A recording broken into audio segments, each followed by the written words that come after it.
Sa Silay, Negros Occidental, ninakaw umano ng mga hindi pa nakikilalang salarin ang obra ni Fernando Amorsolo mula sa Hofilenia Museum. Ay sa tauhan ng museo, nadiskubre nilang nawawala ang mahigit 80 taong gulang na Mango Harvester's painting noong July 3. Kulang daw kasi ang tour guide noon kaya hindi nila namalayang umakyat sa second floor ang mga kawatan.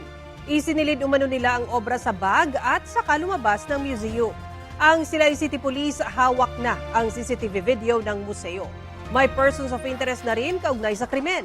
Taong 1936 nang likhain iyon ni Amorsolo na ngayoy pagmamay-ari na ng pamilya Hofilenia.